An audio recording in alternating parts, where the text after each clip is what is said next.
अस्सलामुअलैकुम फ्रेंड्स, मैं जैन आपको अपने channel Jain health and beauty tips में वेलकम कहता हूं। I hope you will be fine. Friends, रमज़ानुल मुबारक का महीना है। आप सब लोगों को मेरी तरफ से रमज़ानुल मुबारक की बहुत बहुत ज़्यादा मुबारक हो। आप भी अल्लाह ताला से दुआ करें, मैं भी अल्लाह ताला से दुआ कर रहा हूँ कि अल्लाह ताला अपने नबी हज़रत मोहम्मद मुस्तफ़ा सल्लल्लाहु अलैहि वसल्लम अपने नबी पाक के सदक़े से जो परेशानियाँ आई हुई हैं, जो आफतें आई हुई हैं, जो बलाएँ आई हुई हैं, अल्लाह ताला इनको ख़त्म करे और दुनिया में अमन व सकून करे। फ्रेंड्स, रमज़ानुल मुबारक का महीना है। रमज़ानुल मुबारक के जो रोज़े होते हैं वो जो सर्दियों के रोज़े होते हैं उनसे थोड़े से लंबे होते हैं, लेंथी ज़्यादा होते हैं।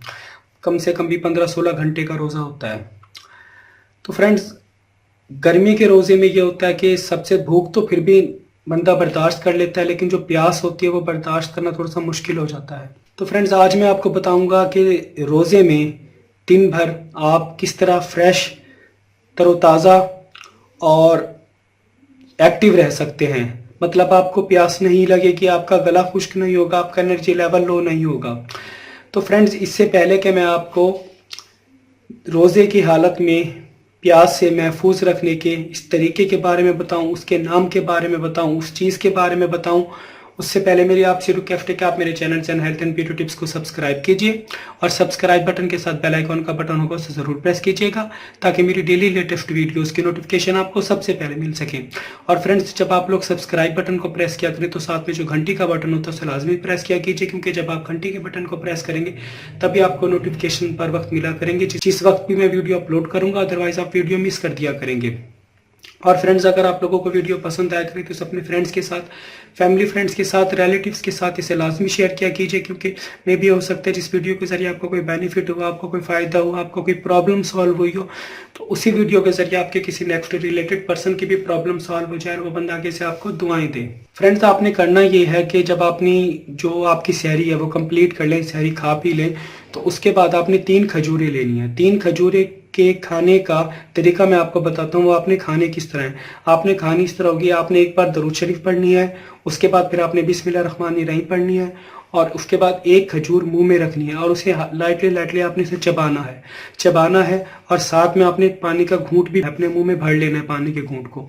और वो जो ये जो खजूर है, खजूर को और जो पानी है उसका आपने जिस तरह होता है ना, एक मिक्सचर जो होता है, शेक बनाना है अपने मुंह के अंदर और गुठली निकाल के फेंक देनी है। और जब वो जो बिल्कुल वो जो ना मुंह के अंदर वो बन जाए, यानी बिल्कुल एक शेक बन जाए, शेक मत ये बन जाए, बिल्कुल वो मिक्स हो जाए खजूर और पानी, तो उसके बाद आपने उसे निगल लेना है।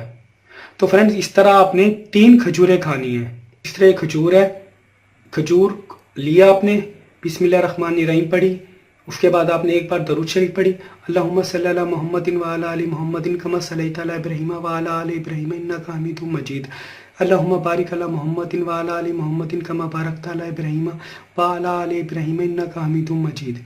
उसके बाद आपने ये खजूर जो है कि मुंह में रखी, साथ में जो पानी का घूंट है ये भी आपने पीना है।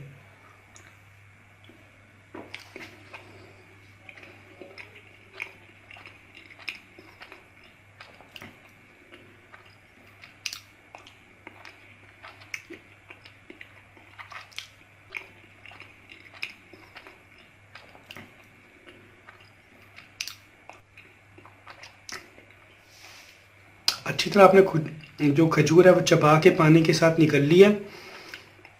इस तरह आपने 3 खजूरें खानी है। तो इंशाल्लाह इस छोटे से अमल के करने से आप ये देखिएगा कि दिन भर आप प्यास की शिद्दत से महफूज रहेंगे, आप फ्रेश रहेंगे, एक्टिव रहेंगे, इबादत में आपका दिल लगेगा, आप नवाफिल पढ़ेंगे, कुरान शरीफ की तिलावत करेंगे, नबी पाक पर दरूद पाक पढ़ेंगे और आपकी कोई परेशानी प्यास के हवाले से नहीं होगी। और फ्रेंड्स, आप लोग अक्सर मेरे से कमेंट में ये पूछते हैं कि मैं राइट हैंड से यानी सीधे हाथ से क्यों खा पी नहीं रहा हूँ। तो फ्रेंड्स, मैं मोस्टली जो है हमेशा ही अपना ये जो मेरा सीधा हाथ राइट हैंड है जिससे मैं खाना खाता हूँ, उसी हाथ से मैं वीडियो के अंदर भी खाना खाता हूँ, कोई चीज़ खा के दिखाता हूँ या पी के दिखाता हूँ।